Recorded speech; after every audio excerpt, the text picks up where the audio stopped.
I picked up a nice little collection of Silver Age keys. Stay tuned. Bry's Comics. Welcome to Bry's Comics. This channel is all about comic book investment and speculation, but I also buy comic book collections. Details down in the description if you have a collection that you're looking to move, and creates fun little videos like this where we get to go over all the pricing and the details of what goes into buying a comic book collection. I know that it's something that was super interesting to me before I became a dealer. I always loved these types of videos to hear the story about how the negotiation went, how you come up with a price, and all the details of everything that goes into buying a comic book collection. So we're going to get into that, all of that here in just a moment. But if you're new here and you want to subscribe to the channel, comment on this video and like this video, it will enter you to win a CGC 9.8 copy of Amazing Spider-Man #1, the first cameo appearance of Cindy Moon, who later becomes Silk, also the first appearance of Clash. And I also have a monthly giveaway over on my website. If you sign up for the newsletter at brycecomics.com, you're entered to win a free slab every single month. And this month is A-Force #1, the first appearance of Singularity and the first appearance of an all-female Avengers team. This guy reached out to me and said, hey, I have a collection. I was wondering if you're interested in buying it. And I say, what do you have? And this is the first part that's really difficult in buying and selling comic book collections, is figuring out how to come up with the value and how to easily convey what it is that you have. And the bottom line is there really isn't a way around making an exhaustive list that includes everything that's in the collection, the estimated grade, and the value. If you want to get the most money for your comic book collection, you're going to have to put the work in to say exactly what you have and exactly what it's worth. When I bought the comic book collection I paid $60,000 for, I think it was valued at around $100,000 in the condition that it was in. The only reason I was able to pay confidently that high of a number was because the seller put in there every single book that he had and the value based on the grade that he thought it was. If he hadn't done that, I would have offered him way less money because you just don't know what you're going to get. So there really is no way around that. It's one of the pitfalls of selling a comic book collection online, is you have to go through all of that. Whereas if you're doing it in person, you can just bring it and say, here it is, and they look through it. But even then, there's a lot of legwork that goes into it. There's a lot of researching and looking stuff up and figuring out what the values are. But the thing about comic book values today is that it's not hard to find the values for any book in any condition. I mean, there's very few exceptions where you just can't figure out what something is worth. There's almost always comparable comics, but in most cases you can find the exact same thing in the exact same condition and figure out what that thing is worth today. So we had a little bit of a hard time coming up with what exactly was in the collection for this and exactly what it was worth. But what I did was I said, why don't you send me the top books in the collection? And he did, and it was X-Men 3, X-Men 8, and X-Men 10. And I said, okay, well, what do you think that the grades are for those books? And he sent me pictures front and back, and he told me the grades he thought they were, and they were quite a bit higher than I was thinking the grades were. And he even admitted, he said, you know how it is, you always overgrade your own books. And, I certainly don't. I have a good eye for what things actually are and just grade it for what they are. But I said, yeah, I think you're a little bit high. And we just had a hard time coming up with exactly what it was and what it was worth. Towards the end of the negotiation, I came out and said, how about, I'll just throw an offer out there. I can do $1,000 shipped. And he lived in Australia. And so it ended up being about $150 to ship this. And he said, how about we split the shipping? I said, okay. And I got the collection and got everything in hand and looked up the values. And I think I underpaid him a little bit, not a crazy amount, but definitely I think the value was somewhere around $2,500 for the books in the current condition that they're in.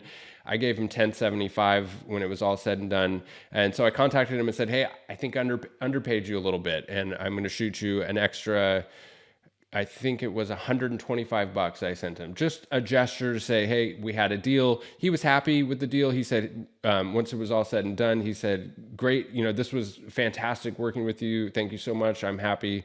But as a gesture of good faith, I said, I think I kind of underpaid you a little bit. Here's $125.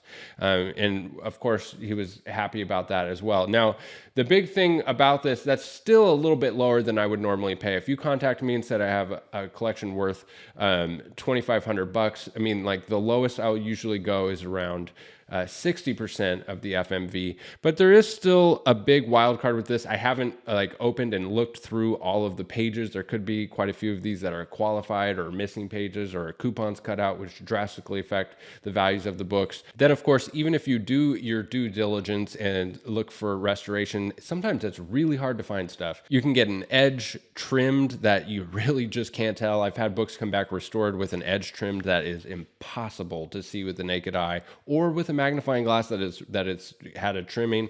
So there's a big unknown when you send these things in to get graded if what you're going to get when you come back. Let's jump into the books and see what's all in this collection. All right, so we're going to start off here with the best books in the batch, and that's X-Men number 10 here, a nice copy. First appearance of Khazar, first appearance of Zabu, the saber-toothed tiger. Love this book, love the spec behind this book, and this looks to be about a 50, 55 range, somewhere around there. Next up, we have X-Men number 3, the first appearance of the Blob. What do you guys think? Comment down below. Do you think we're going to get the Blob in the MCU, or do you think that would be a PR nightmare for Marvel? So it looks to be a really good copy, probably around a 5.0. There's some stuff that can be pressed out. Hopefully, there's not too bad of staining and whatnot. I did look at the top 3 books here and see that they are all complete and unqualified and unrestored, at least as far as I can tell. And so this is looking to be around a 5.0, 5.5 range, which is not a cheap book. I was surprised at how much the Blob, first Blobs were going. It's probably just because it's, you know, an X-Men 3, obviously. Here's an X-Men 8, the first appearance of Unus the Untouchable, and this one has just really beautiful colors, exceptionally good colors here in the trade dress, but there's some other stuff going on. There's blemishes and stuff that you would expect from books from the 60s. I would put this at around a 6.0, somewhere around there. So the rest of these books are mostly in the good range. They're pretty low grade for the most part. But there is some fun stuff, and I think the vast majority of the value of this collection is in those 3 X-Men books that I'll get graded, and I'll make my money back there. But here's Thor 127, the first appearance of Pluto, the first appearance of Hippolyta, the first full appearance of the Midgard Serpent, and the first appearance of Vola, a wraith. Here's Thor 129. The first appearance of Ares. Love this spec book. Unfortunately, it's a little, low grade, but it's also the first appearance of Hermes, first appearance of Hera, first appearance of Dionysius, the first cameo appearance of Artemis, the first cameo appearance of Hephaestus, the first appearance of Hurricane, and the first appearance of Tananile, a bunch of Greek characters. Thor 133, this is the first full appearance of Ego, the living planet, first appearance of Count Tagar, cameo appearance of multiple unnamed Valkyries, and the first mention of the High Evolutionary. Awesome book. Thor 135, the second appearance and origin of the High Evolutionary, and the first appearance of Fafnir, and also the first time Thor refers to his hammer as Mjolnir. Thor 136, the first appearance of Sif. That's an awesome book. I wish it was a little bit higher grade. It's definitely a low grade copy. 137, the first Ulik. 138, the first appearance of Oracle. Awesome cover. Here's 143, the first team appearance of the Enchanters 3 and the first appearance of the Living Talisman. Thor 158, this is the origin of Dr. Donald Blake and Thor Retold, and I love this cover. That's an awesome cover there.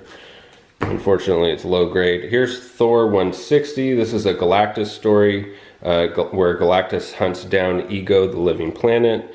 Here's Thor 163, the second cameo appearance of Adam Warlock. And Thor 164, the third cameo appearance of Adam Warlock. Thor 184, this is the first appearance of Infinity and the first appearance of the Silent One. And here's Thor 188, the origin of Infinity. Here's Thor 191, the first appearance of Durok the Demolisher. Awesome Loki cover too. Thor 193, classic battle of Thor versus Silver Surfer, and a nice square bound book. Unfortunately, It's a little low grade for my liking. Here's Thor 196, no real key significance. Fantastic Four number 44, the first appearance of Gorgon, which is Black Bolt's cousin and bodyguard. Fantastic Four 64, the first appearance of Kree Intergalactic Sentry 459. First mention of the alien Kree race. Fantastic Four 65, the first appearance of Ronan the Accuser. And the first appearance of the Supreme Intelligence. Fantastic Four 73, an awesome classic Jack Kirby cover. And Fantastic Four 82, this is the first appearance of Zor. And I dare say an even better Jack Kirby cover. I mean, that is just a fantastic cover there with Black Bolt front and center. And then we have 83, the second appearance of Franklin Richards as an infant. And a cover appearance of Maximus, Black Bolt's brother. There it is, Fantastic Four 94, the first Agatha Harkness, and 95, which is the first appearance of Monocle, and Fantastic Four 113, which is the first appearance of Overmind. And then we get into some X-Men books. We have X-Men 24, the first appearance of Locust, X-Men 25, the first cameo appearance of Kukulkan, a Mayan god, and the first appearance and origin of El Tigre. X-Men 44, the first appearance of Red Raven in the Silver Age, and the origin of Iceman, which is continued through issue number 47. X-Men 95, here we have the death of Thunderbird, the third appearance of Nightcrawler, and the earliest use of the word BAMF. X-Men 96, the first appearance of Moira McTaggart, an Omega level mutant who retains her memory after death and reincarnation. It's also the debut of Wolverine's Berserker Rage. It's also the first appearance of Stephen Lang, one of the Sentinel program pioneers, and it's the first appearance of Kierok, a demon created by Chthon. X-Men 98, an unofficial DC crossover of a reporter named Clark Kent who appears over 20 times in Marvel comic books. And in this issue, it's also revealed that Wolverine's claws are part of his body, not a part of his gloves, which was the original intention of Len Wein.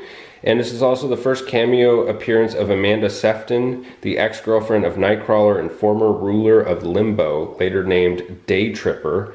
And there's a cameo appearance of Jack Kirby and Stan Lee. Awesome book right here.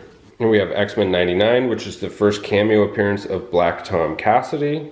And last and certainly not least, X-Men number 100, the classic battle of the original X-Men versus the new X-Men, and the first use of the phrase fastball special when Colossus launches Wolverine at an enemy. And luckily, this is probably one of the best books in the whole batch. So that's it for this video, you guys. Don't forget to leave a comment down below, subscribe to the channel, and like this video, and you're entered to win a CGC 9.8 Amazing Spider-Man #1 first cameo appearance of Cindy Moon. Head over to brycecomics.com and sign up for the newsletter if you aren't already for another chance to win. And leave a note in the comments, what do you guys think of this collection? I, for one, love getting these Silver Age collections in like this. I am a true fan of this hobby, a true fan of these comic books, and it's just getting worse with time. I'm becoming more and more obsessed with this hobby. I love it. I'm so grateful to be doing this for a living, and I'm also so grateful to all of you for all the support